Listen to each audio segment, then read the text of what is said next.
Na kusalimu kwa jina la Mungu Baba na Mwana na Roho Mtakatifu. Karibu, naomba kidogo unisikilize nipate kukufundisha jambo fulani. Na hii ni kwa faida ya yoyote yule anayetamani kujua ni sehemu gani ambapo amekwama. Ziko hofu shetani huzitengeneza. Na hofu hizi huzitengeneza makusudi ili kumfanya mwanadamu asiendelee. Hofu hizi ni silaha za shetani za kukuaminisha wewe uamini kwamba kuna mambo wewe huwezi kuyaweza.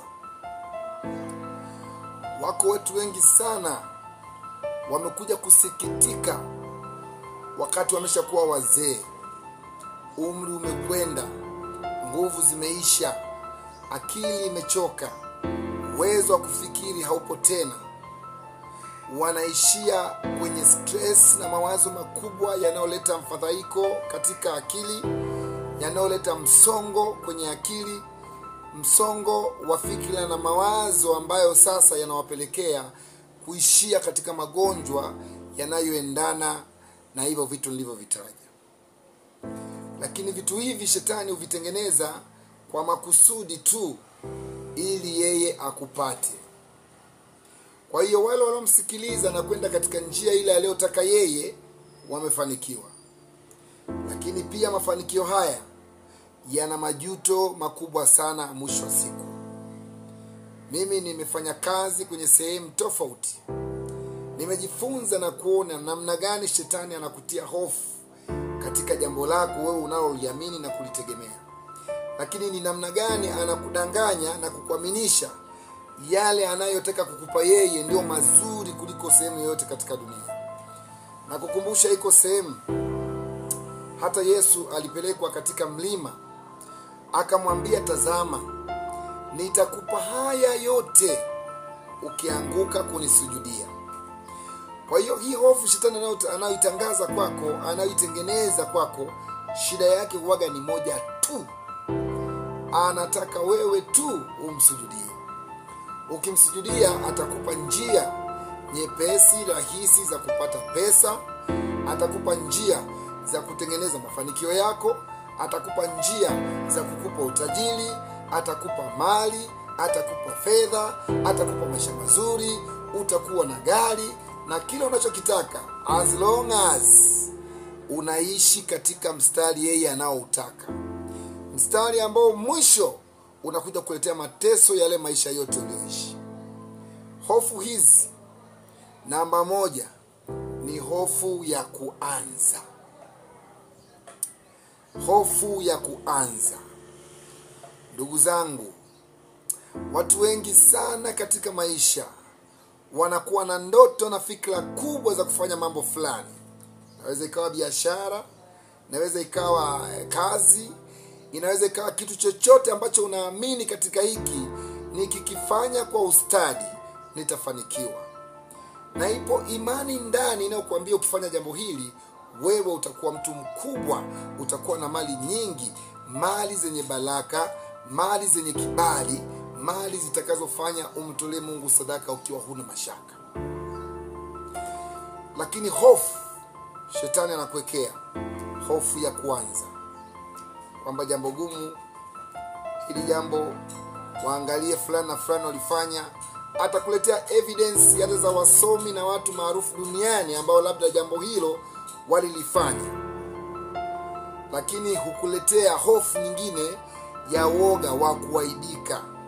Yaani kwa mfano, ukawa we ni mwalimu wa shule ya msingi, unalipwa mshahara wako, na ule mshahara unaamini kabisa ni kweli unakutosha, lakini kuna sehemu mahitaji yanakuwa makubwa.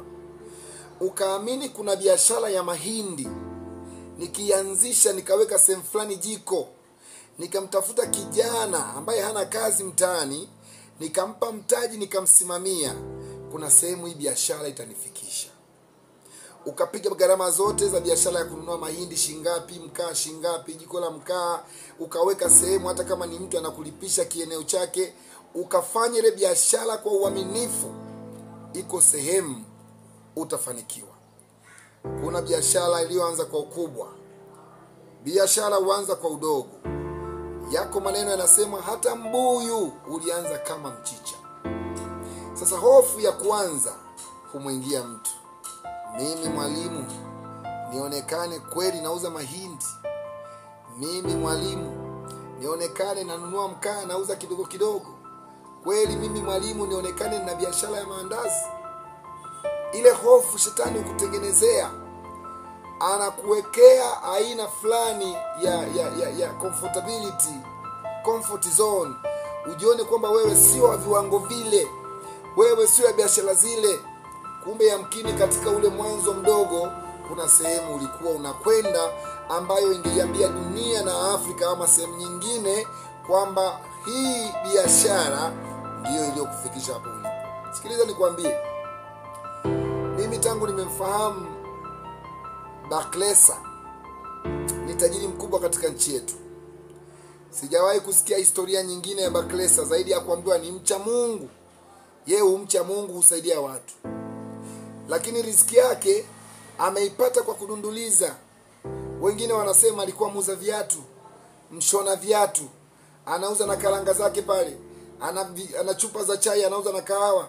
Hizo ni historia tunapigiwa na watu wengi. Kila unayekutana naye ukimwambia jambo la Baklesa, hakwambii alikuwa na mganga maarufu huko Rufiji. Hakwambii alikuwa na mganga aliyekuwa huko Pemba. Hakwambii alikuwa na mganga wake huko Zanzibar. Hapana. Ipo sehemu alipoanza kidogo akakuwa na akawa na makampuni na akawa mtu mkubwa. Nimeona watu wengi wakiteseka katika kuzeka kwao. Maana mtu alikuwa ni mfanyakazi wa umma ama wa serikali tuseme. Si tu serikali, hata kama ukafanya kazi kwenye kampuni ukalipwa mshahara mzuri au mshahara wa kiwango fulani, mtu huyo kuanzisha biashara nyingine anaona mashaka, anapata hofu. Mtu huyo kuanza jambo lingine litakalomuongezea kipato anaona mashaka, anaona hofu. Hata mimi nimefanya kazi na watu mbalimbali maarufu na wenye majina makubwa. Ipo sehemu nilipata hofu ya kuanza. Hofu ile iliniweka sehemu nikaogopa kuanza chochote, nikautegemea mshahara. Nikaamini ipo siku moja nitajikusanya, nije nijenge nyumba kubwa ya kifahari, nije niwe na gari nzuri, niwe na mabiashara makubwa. Siku hiyo nitapata pesa. Hakuna siku ya kupata pesa. Hii unaipata shilingi 100, 500, 1000 mpaka 10,000, laki, laki mbili ndiyo pesa yenyewe. Rudi nyuma, kaa tafakari maneno yangu. KFC alitafuta pesa nyingi za kuanzisha biashara. Aliamini ipo siku moja nitakuwa na utajiri. Alipata hofu ya kuanza biashara ndogo. KFC aliamua kufanya biashara akiwa na umri umekwenda zaidi ya miaka 60. Na hakuwa na kingine alichokifanya, ni kile kile alichokitamani miaka yake yote. Hata wewe kuna kitu siku zote unakitamani. Ipo imani ndani yako kwamba nikianza na kitu hiki nitafika mbali. Ninakutia moyo leo. Usiuangalie umri wako. Usiangalie umeanza kutoka hizi nani za uso au vipi. Usiangalie ni mara ngapi umepoteza. Usiangalie ni watu wangapi wameshakuacha. Usimtazame rafiki yako ambaye tayari sasa hivi ameshakwenda Ulaya na kurudi. Anza hapo hapo ulipo. Anza na hicho unachokiona hiki hakinifikishi popote. Hicho ndio kinachoanzaga na kwenda mbali. Usiangalie kwamba umri wako umekwenda, huna siku nyingi utakufa. Wewe hupangi, huna mamlaka. Hujui Mungu amekupa life span gani. Ninakutia moyo. Shindana kwa mara ya kwanza na hiyo hofu leo. Kama mimi ninavyoshindana nayo na kuikatalia kwamba mimi bado nitakuwa kijana, bado nina nguvu za kutosha. Na katika kidogo nitakachoanza leo, naamini jina langu siku moja litaitwa katika majina ya watu maarufu kwenye nchi yangu ya Tanzania. Shika maneno yangu ya kutie nguvu, kuwa na sababu ya kusema mimi sasa ninataka kwenda. Usiangalie miaka 10 unayohesabu nyuma. Ile imekwisha kwenda. Usione aibu ya kuanza jambo lako. Anza ukiwa na ujasiri kwamba huyu sasa ndiye mimi. Na kukumbusha, Hakuna jasiri na mwenye nguvu, rafiki wa kweli, kiongozi katika maisha yako zaidi ya wewe mwenyewe. Simama, nenda kaanze leo. Kile utakachokianza, engineer, mwalimu, controller, yule atakaye kushauri, mshauri mkuu ni Mungu tu. Yeye ndiye anayejua kwanza kwako na kuisha kwako, anayejua vita yako ya kushoto na kulia, atakaye kusanya wateja kutoka kaskazini na kusini, magharibi na mashariki, atakaye kujaza kila unachohitaji. Ondoa hofu, mwamini yeye siku zote. Simama katika njia yako, usiwe na tumaini lingine. Usiwe mtu wa kusikiliza kila upande, kila sauti. Kuwa na sauti yako moja inayokuongoza. Na Mungu akutangulie. Tukutane pale juu kwenye mafanikio. Naitwa Robert Shekusa.